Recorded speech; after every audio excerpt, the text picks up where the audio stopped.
نحمده ونصلي على رسوله الكريم أما بعد.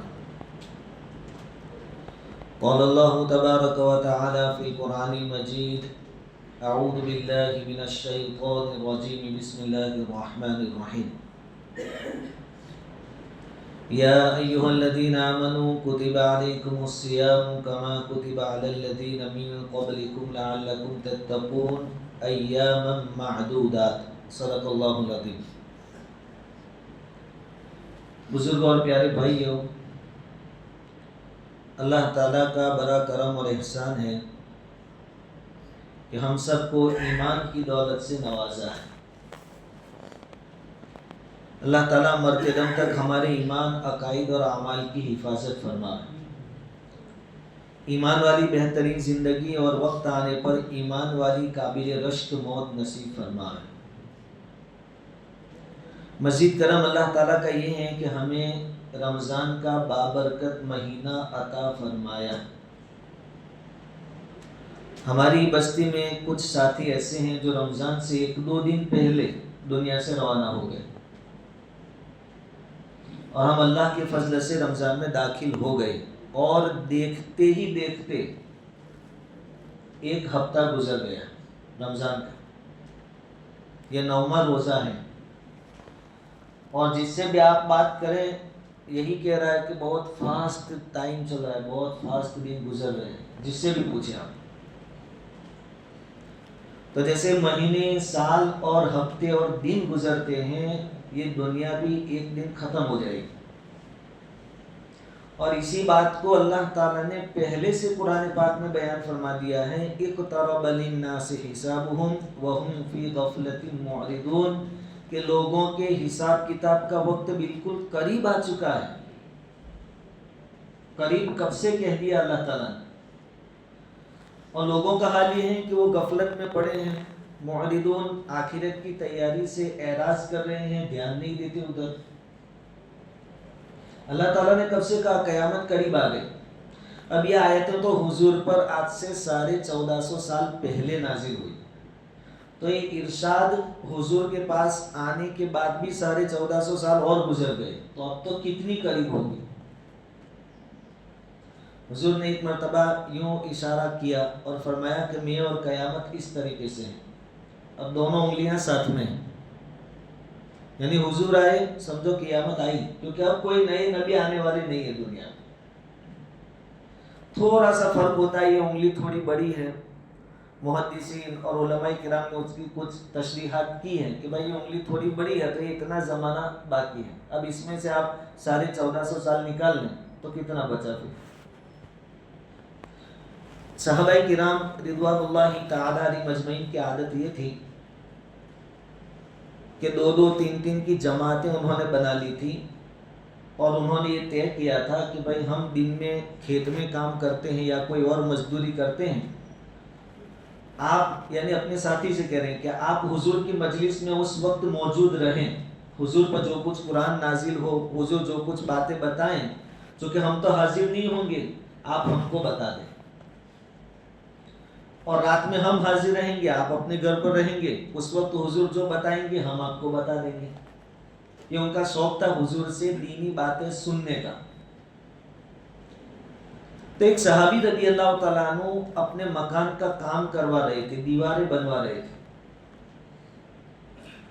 جب کام چالو تھا تو ان کے جو دوسرے ساتھی صحابی تھے جو حضور کی خدمت میں رہے تھے، وہ آئے، تو یہ مکان کا جو کام کروا رہے تھے، تعمیری کام کروا رہے تھے، ان صحابی نے ان سے پوچھا کہ آج کون سی آیت نازل ہوئی، آج کیا سیکھ کر آئے حضور کے پاس؟ آنے والے صحابی رضی اللہ تعالیٰ عنہ نے کہا کہ یہ سورت، یہ آیت اقترب للناس حسابهم وهم فی غفلۃ معرضون نازل ہوئی، کہ جس میں اللہ تعالیٰ فرماتے ہیں کہ قیامت بالکل قریب آ گئی، حساب کتاب کا وقت قریب آ گیا، اور لوگ غفلت میں مبتلا ہیں۔ کہا کہ یہ آیت نازل ہوئی؟ کہا ہاں۔ تو کہا اب مجھے یہ مکان نہیں بنانا،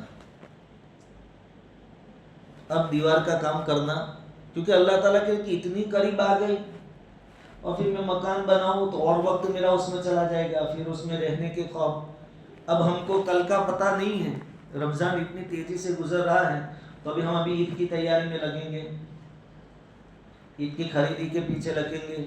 وہ صحابی کہتے ہیں کہ اب مجھے دیواریں نہیں بنانی، اب مجھے آخرت کی تیاری میں لگ جانا ہے، اب مکان نہیں چاہیے۔ تو وہ لگ گئی تیاری۔ کاش یہ والی سوچ اور سمجھ ہمیں بھی نصیب ہو جائے کہ یہ جو دن ملے ہیں رمضان کے، بہت قیمتی دن ہے۔ جنت نبی کریم صلی اللہ علیہ وسلم کی انتظار میں تھی کہ حضور کب تشریف فرما ہو، جنت کے اندر کب داخلہ ہو حضور کا، اور دنیا سے حضور کو ذرہ برابر لگاؤ نہیں تھا۔ حضور نے دنیا نہیں مانگی، آپ کے سامنے تو پیشکش تھی، آفر تھی، آپ چاہے تو احد پہاڑ کو ہم سونے کا بنا دیں، آپ چاہے تو مکہ کا آپ کو بادشاہ بنا دیں، لیکن حضور کو نہیں چاہیے۔ دنیا نہیں مانگی حضور نے، لیکن دنیا کی ایک چیز مانگی۔ جیسے ہی رجب کا چاند نظر آتا حضور کیا دعا پڑھتے تھے؟ اللہم بارک لنا فی رجب و شعبان وبلغنا رمضان۔ دنیا میں سے رمضان چاہیے۔ رمضان تو حضور نے بھی مانگا، وہ والا رمضان ہم کو ملا، لیکن ابھی ہفتہ ہوا ہے، نوجوان بیچارے تھک گئے ہیں، تراویح میں سے نمازی کم ہو رہے ہیں، جو آتے ہیں اس میں سے 20-25% سستی کے ساتھ۔ امام صاحب پورے دن کی محنت کے بعد مصلی پر مقتدیوں سے ڈرتے ہوئے تراویح پڑھا رہے ہیں کہ ایک دو بھولے جائے گی تو پھر چرچا ہوگا شہر میں، اور نوجوان دیوار کے ساتھ ٹیک لگا کر بیٹھے ہیں پیر لمبے کر کے، اور جیسے امام صاحب رکوع میں جاتے ہیں تو یہ لوگ دوڑ کے شریک ہو رہے ہیں۔ یہ ہم رمضان کی قدر کر رہے ہیں، اور جیسے ہی عید کا چاند نظر آئے گا ہماری پوری تیاری کا جو جوش ہے وہ سب ختم ہو جائے گا، شور بالکل غائب ہو جائے گا ظہر کی نماز سے عید کے دن۔ یہ ہم مسلمان، اور یہ ہمارے آخرت کی تیاری۔ اللہ تعالیٰ ہم سے یہ نہیں چاہتے۔ اللہ تعالیٰ چاہتے ہیں کہ آخرت کے لیے رات دن 24 گھنٹے کی زندگی میں آپ تیاری کرو، آخرت سے کبھی غافل نہ ہو، جتنی نیکیاں آخرت کے واسطے آپ تیار کر سکو کرو، یہ اللہ تعالیٰ ہم سے چاہتے ہیں۔ صحابہ کرام کو جب معلوم ہوا کہ رمضان کے روزوں کے بارے میں، تو اللہ تعالیٰ یوں فرماتے ہیں وَأَنَا أَجْزِي بِهِ، میں بدلہ دوں گا خود۔ تو پھر صحابہ کرام کی چاہت یہ ہو گئی تھی کہ ہم کو گرمی کا رمضان نصیب ہو، گرمی کے سیزن کا۔ حضرت معاذ بن جبل رضی اللہ تعالیٰ عنہ کا آخری وقت ہے، آنکھوں سے آنسو جاری ہے۔ ساتھیوں نے پوچھا کہ حضرت دنیا سے جا رہے ہیں، اس کا غم ہے؟ کہا کہ نہیں، اس کا غم نہیں ہے، دنیا میں ایک چیز میری چھوٹ جائے گی، اس کا غم ہے۔ کہا کون سی چیز؟ کہا کہ گرمی کے سیزن کے روزے کی دوپہر کی پیاس، گرمی کے روزے ہو اور دوپہر میں جو پیاس لگتی ہے وہ اب نصیب نہیں ہوگی، وہ چھوٹ رہا ہے، اس لیے میں رو رہا ہوں۔ اور ہمارے نفاق کا عالم یہ ہے کہ زبان سے بولیں گے یار رمضان چلا گیا، باقی اندر اتنی خوشی ہوتی ہے کہ گیا، باقی اندر سے الحمدللہ خوش ہوتے ہیں ہم لوگ۔ یہ اندر چور ہے ہی ہے سب کے، میرے آپ کے اندر سے اچھا لگتا ہے کہ 9 گئے انشاءاللہ، یہ ہمارا ہے۔ حضرت عمر رضی اللہ تعالیٰ عنہ کو جب زخمی کیا گیا، شہادت کا وقت قریب تھا، اپنے بیٹے عبداللہ کو بلایا، کہا بیٹے اپنے اندر ایمان والوں کی صفتیں پیدا کر، اپنے اندر ایمان والوں کی صفتیں پیدا کر۔ حضرت عبداللہ رضی اللہ تعالیٰ عنہ پوچھا کہ ابا جان ایمان والوں کی صفتیں کون سی؟ کہا دیکھ شراب مت پینا، یہ ایمان والوں کا کام نہیں ہے۔ نشہ خوری، چاہے وہ سیرپ سے ہو سردی کھانسی کی یا کسی بھی طرح ہو، نشہ خوری ایمان والوں کا کام، اللہ کی بہت بڑی ناراضگی اور لعنت ان پر برستی ہے نشہ کرنے والوں پر، کیونکہ ان سے سماج کا ایک بڑا طبقہ متاثر ہوتا ہے، ان کو نقصان پہنچتا ہے۔ تو ایک یہ نہیں چاہیے شراب۔ دوسرا، وقت آنے پر جان کی قربانی پیش کرنے کی باری آئے جہاد، تو پیچھے مت ہٹنا، کیونکہ یہ اللہ کو راضی کرنے والا بہت بڑا عمل ہے۔ اللہ تعالیٰ کہتے ہیں میرے خاطر اپنی جان دے دی، تو اس سے پیچھے مت ہٹنا۔ تیسری بات کہ کبھی مصیبت آئے صبر کرنا۔ فی الحال بھوک پیاس مصیبت تو نہیں ہے، یہ تو خوشی خوشی برداشت کرنے والی چیز ہے، لیکن اب اس پر بھی صبر کریں گے اللہ بہت خوش ہوں گے۔ ان اللہ مع الصابرین۔ اور واقعتاً آپ محسوس کریں گے آرے دنوں میں یعنی گہرے رمضان میں ہم پورا دن بھوکا پیاسا نہیں رہ سکتے۔ اور ابھی دیکھو دوپہر 1 بج گیا، لیکن باقی دوسرے دنوں میں بھوک پیاس سے چکر آ جاتے ہیں، پریشر ڈاؤن ہو جاتا ہے. ابھی کوئی ہے پرابلم؟ یہ اللہ تعالیٰ کی طرف سے اس کے انعامات ہے کہ یہ شہری کی برکتیں ہیں. اس نے کہا نا کہ برکت شہری میں رکھی ہے، تو برکتیں اب محسوس کر رہے ہیں، اور تھوڑی بہت شام ہوتے ہوتے لگنی بھی چاہیے، تو ہی تو کہہ سکیں گے کہ اللہ تیرے لیے بھوکے پیاسے رہے تھے دنیا میں. اور اس وقت جو ٹرافی ملے گی، جنت کی چابی ملے گی، تو خوشی ہوگی کہ ایوارڈ کیوں دیا گیا کہ میرے لیے بھوک اور پیاس کو برداشت کیا تھا. تو صبر کرنا مصیبتوں پر. چوتھی بات بتائی حضرت عمر نے اپنے بیٹے عبداللہ سے کہ بیٹے ٹھنڈی کے سیزن میں اچھی طرح وضو کرنا، یہ اللہ کو بہت پسند. ٹھنڈی کا سیزن چونکہ گزر گیا اور اب تو مسجدوں میں گرم پانی کا انتظام بھی ہو گیا، ورنہ اس زمانے میں اور عرب کی ٹھنڈی، کہا کہ ٹھنڈی میں ٹھنڈا پانی تھا، اس سے اچھی طرح وضو کرنا. پانچویں چیز بتائی کہ جب بادل ہو، چوماسا ہو، بادل ہو، اس وقت نماز جلدی پڑھ لینا. کہیں ایسا نہ ہو کہ ابھی وقت نہیں ہوا کر کے نماز قضا ہو جائے. اب آپ کہیں گے ابھی بادل تو ہے نہیں اور چوماسا ہے نہیں، لیکن سحری کا تو ہے کہ سحری کھا کے سو مت جانا، کہیں فجر کی نماز قضا نہ ہو جائے، جاگتے رہنا. تو نماز قضا نہ ہو اس کی فکر. اور چھٹی چیز بتائی ایمان والوں کی صفت کے بیٹے گرمی کے روزے رکھنا. گرمی کے، اب یہ جو مرحلہ تھا گرمی کے روزوں کا، وہ بھی الحمدللہ ہمارا تو اب بہت سارے ایسے ہیں کہ اب یہ موقع واپس 33 سالوں کے بعد آتا ہے. بہت سالوں کا اب نصیب نہیں ہوگا گرمی کے روزے پہ. تو خیر حضرت عمر نے جب یہ نصیحتیں فرمائی تو حضرت عبداللہ نے اس پر عمل کر کے دکھایا. حضرت عبداللہ بن عمر گرمیوں میں روزے رکھتے تھے، کبھی کبھی بے ہوش ہو جاتے، کبھی سفر میں ہوتے، لیکن گرمیوں میں وہ بھی نفلی روزے، رمضان کے تو ہے ہی ہیں نفلی روزے. اور ان کی بھی جب موت کا وقت آیا تو یہ کہنے لگے کہ دنیا سے جانے کا کوئی غم نہیں، صرف 2 چیزیں چھوٹ رہی اس کا غم ہے، 2 چیزوں کا. پہلی چیز کہ اب گرمی کے روزے نصیب نہیں ہوں گے، وہ اس پر رو رہے ہیں، گرمی کے روزے نصیب نہیں ہوں گے. اور دوسرا کہ نماز کے لیے جو میں چل کر جاتا تھا، اس پر جو اللہ راضی ہوتا تھا، یہ عمل کرنے کی اب توفیق ملے گی نہیں کیونکہ میری موت کا وقت آ گیا. تو ان 2 باتوں کا ان کو افسوس تھا.